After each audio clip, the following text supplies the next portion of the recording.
السلام علیکم فرینڈز، میں ہوں آپ کی ہوسٹ نور حرم اور آج آپ کے لیے یمن ایوا کی قلم سے تحریر کردہ ناول انداز محبت کی قسط نمبر 2 لے کے آئی ہوں۔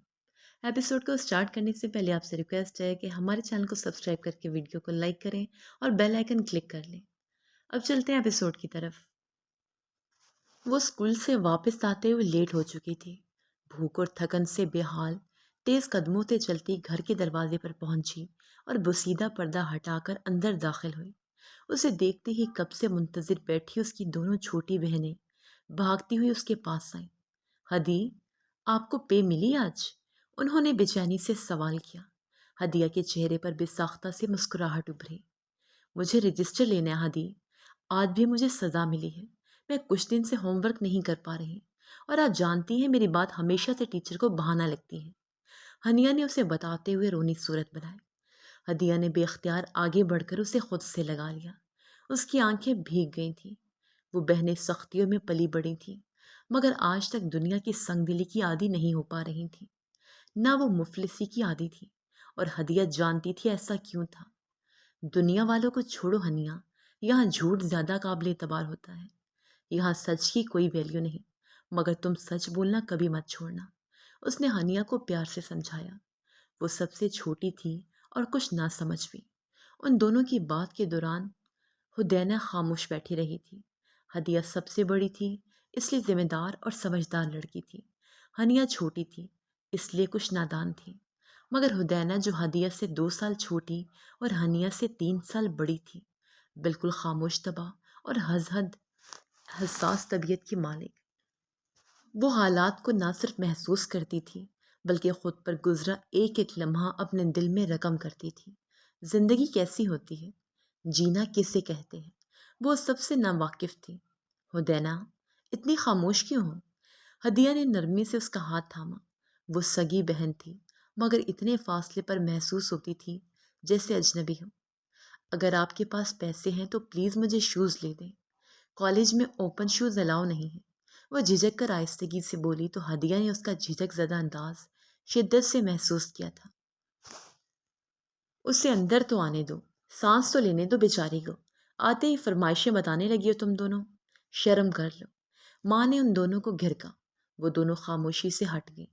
ہدیہ تھکے تھکے قدموں سے آ کر چارپائی پر گر گئی۔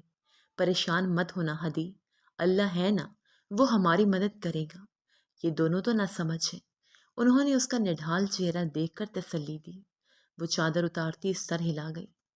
تنخواہ مل گئی اماں، ان دونوں کو نہ سمجھ نہیں کہیں، اپنی عمر سے پہلے سمجھدار ہو گئی ہیں۔ وہ بددقت مسکرا کر جواباً تسلی آمیز لہجے میں بولی۔ ہدیہ، میں کبھی کبھی سوچتی ہوں شاید میں نے غلط قدم اٹھا لیا تھا۔ اگر میں رک جاتی تو شاید آج… وہ افسردگی سے بولتی آنکھیں نم کر گئی۔ اماں کیا بات کر رہی ہیں؟ اگر آپ وہ قدم نہ اٹھاتی تو آج ہم بھی کسی دوسرے کے جرم کی سزا جھیل رہی ہوتی۔ شاید سچ ہم تینوں ہی ونی کی رسم کی بھینٹ چڑھا دی گئی ہوتی۔ آپ نے تو ہم پر احسان کیا ہے۔ ہدیہ ان کا ہاتھ تھام کر بولتی عقیدت سے بوسہ دی گئی۔ پانی لے لیں، میں کھانا لاتی ہوں آپ کے لیے۔ ہدینہ نے اسے پانی کا گلاس پکڑایا اور پلٹ کر کچن میں چلی گئی۔ وہ اٹھ کر اندر گئی، چادر اتاری اور منہ ہاتھ دھو کر واپس اماں کے پاس آ بیٹھی۔ ہدینہ نے کھانا تیار کیا۔ ہنیا جلدی سے گرم گرم کھانا لا، بڑی بہن کے آگے رکھ۔ تم دونوں کو اور کچھ چاہیے تو بتا دینا، اور اماں ضرورت کے سامان کی لسٹ بنا دیجیے گا مجھے۔ ہدیہ نے کھانا کھانے سے پہلے ان کی پریشانی کم کرنا ضروری سمجھا تھا۔ جانتی تھی ماں کا اختتام تھا اور گھر میں راشن آخری دنوں میں کچھ زیادہ کم ہو جاتا تھا۔ بس مزید کچھ نہیں چاہیے ہمیں، پہلے یہ لو، یہی ضروری ہے۔ ہنیا نے اطمینان دلایا۔ وہ بھی اس کی بہنیں تھیں، اسی ماں کی بیٹیاں، صابر و شاکر، اپنی خواہشوں کو دبا کر حقیقت پر نظر رکھنے والی۔ سکینہ بیگم نے سرد آہ بھر کر بیٹی کی پریشانی کے گرد میں چھپے معصوم چہرے کو دیکھا۔ نصیب صورتوں کا محتاج ہوتا تو آج ان کی بیٹیاں شہزادیاں ہوتی، مگر قسمت شکل کب دیکھتی ہے۔ یا رب، ان کا میرے والا نصیب نہ کرنا۔ بے ساختہ ان کے دل سے دعا نکلی تھی۔ ہر پل یہ بات انہیں گھیرے رکھتی، بیٹیوں کے نصیب ماں جیسے ہوتے ہیں۔ وہ یہ بات سوچ کر ہی تڑپ جاتی تھیں۔ اپنا وقت یاد کرتی تو دل خون کے آنسو روتا تھا۔ کیا نصیب تھا اپنی ہنستی کھیلتی خوشگوار زندگی میں۔ انہوں نے سوچا بھی نہ تھا زندگی کی یہ چھاؤں کبھی یکدم دھوپ میں بدلے گی، اور ان کے ساتھ ساتھ ان کی آنگن کے 3 پودے بھی گرمی کی شدت سے جل جائیں گے۔ کاش اپنی زندگی میں دوبارہ وہی خوشیاں جو پہلے ان کی غلام ہوتی تھی، اب ان کی بیٹیوں کی زندگیوں میں دوبارہ دیکھنے کو مل جائے، اور وہ پھر کبھی نہ روئیں۔ دل میں یہ کاش چبھتا ہی رہتا، اور وہ ماضی کی بھول بھلائیوں میں گم ہو کر وہ غلطی تلاش کرتے جس کی اتنی بڑی سزا ملی تھی۔ یہ کڑا قدم جلتے کوئلوں سے بھری گلی میں انہوں نے خود رکھا تھا اپنے پیاروں کی خاطر، لیکن انہوں نے سوچا تھا یہ گلی ایک دن ختم ہو جائے گی، مگر یہ آزمائش مسلسل، اس کا انہوں نے نہیں سوچا تھا۔ شاید ان کے ماں باپ جانتے تھے انجام، تبھی اسے چھپاتے تھے۔ انہیں آج بھی وہ دن یاد تھا جب ان کے بھائی ان سے لپٹ کر رو رہے تھے۔ باپ بھائی نے اپنی جان پیش کی تھی پر اسے نہیں بچا سکے تھے، ہاں مگر انہوں نے اپنی بیٹیوں کو بچا لیا تھا۔ ماوا، تم بھی ایشم کو نہیں روکتی، وہ جوان لڑکی ہے لیکن حرکتیں ابھی تک بچوں والی ہیں۔ ماہر نے ایشم کو دیکھ کر پریشانی ظاہر کی۔ یہ غلط بات ہے، اس سے کہو ذرا تمیز سے رہنا سیکھے، دوپٹہ سنبھال کر رکھا کرے۔ سدید کے سامنے بھی خیال نہیں کر رہی، وہ افسوس سے اسے دیکھ رہی تھی۔ ماوا نے آ بھری، گلے میں دوپٹہ ڈال کر کہکے لگاتی ایشم کو جیسے کچھ پرواہ نہ تھی۔ میں نے شروع میں سمجھانے کی کوشش کی پر ازل سائیں ناراض ہوتے ہیں، بڑی اماں سائیں بھی برا مناتی ہیں، وہ لوگ نہیں چاہتے ایشم کو کوئی ٹوکے۔ ماوا نے بیچارگی ظاہر کی۔ ذوالکفل روک ٹوک کرتا ہے تو اس سے بھی خفا رہتی ہے۔ سورٹھ تو یہ کہہ کر ہی بات ختم کر دیتی ہے کہ بھابھی ایشم ہمارے گھر کی رونق ہے، اسے کچھ نہیں کہیں۔ ماوا کے بتانے پر ماہر نے تعصب سے سر ہلایا۔ خیر اس کے ساتھ کچھ کم برا نہیں ہوا، اور وہ بھی ہمارے ابا سائیں کی بدولت۔ یہ تو شکر تھا ادا ازل اور بڑی اماں سائیں نے ان کے فیصلے کی پرواہ نہیں کی۔ ان کی ہمت کی وجہ سے آج ایشم ان کے سامنے ہے، ورنہ… ماہر نے جھرجھری لے کر جملہ ادھورا چھوڑ دیا۔ اسی لیے تو میں خاموش ہو جاتی ہوں، ان سب کی ایشم میں جان ہے، پیاری تو ہمیں بھی ہے۔ میں نہیں چاہتی میری روک ٹوک سے سب کو میری محبت پر ہی شک ہونے لگے۔ ماوا نے پیار بھری نظروں سے اسے دیکھا۔ وہ تو ٹھیک ہے مگر…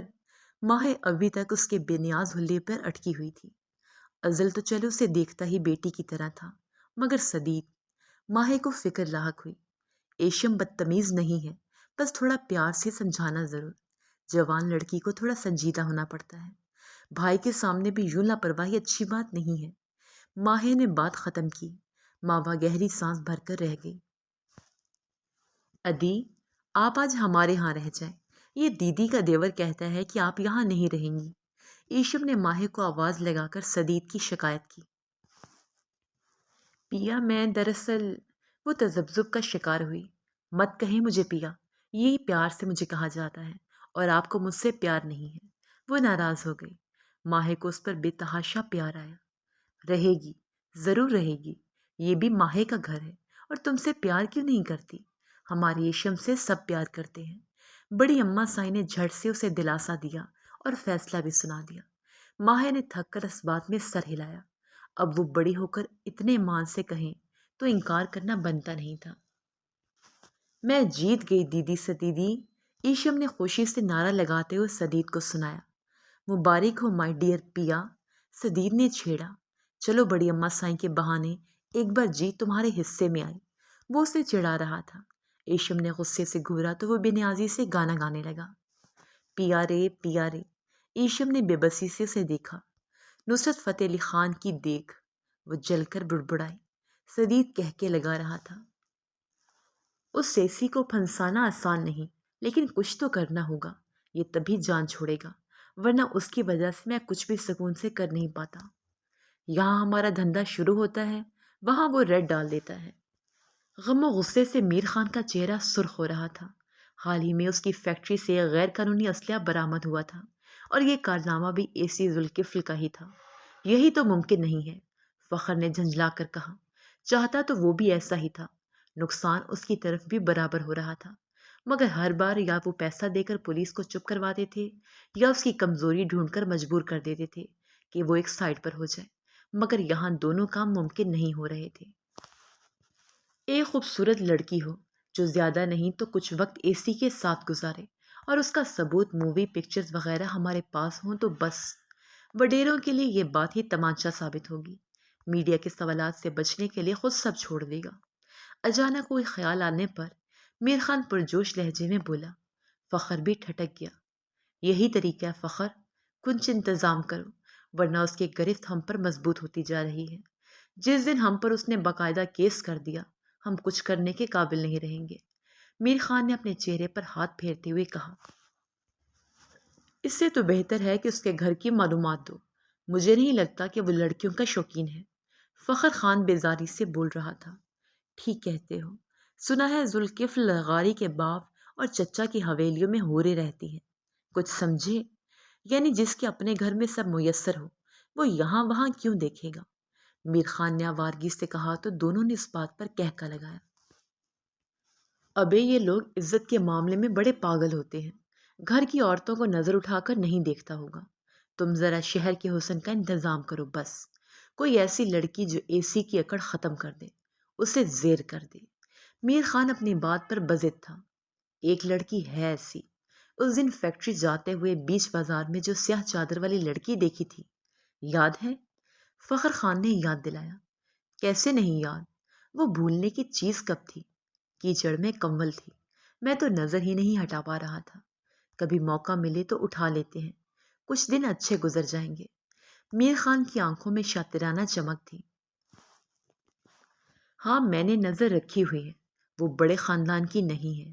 گھر میں بوڑھی ماں اور 3 جوان لڑکیاں رہتی ہیں۔ سمجھ لو پوری آزادی ہے ہمیں، کیونکہ مجھے نہیں لگتا ایسے چھوٹے گھر کی لڑکیاں عزتوں کے لیے عدالتوں کے دروازے بجاتی ہیں۔ پیسہ دے کر جب تک چاہیں غلام بنا لیں۔ فخر خان حرام مشروب منہ سے لگاتا سکون سے بول رہا تھا۔ کمسن حسین لڑکیوں کو سوچ کر اس کا نشہ بڑھتا جا رہا تھا۔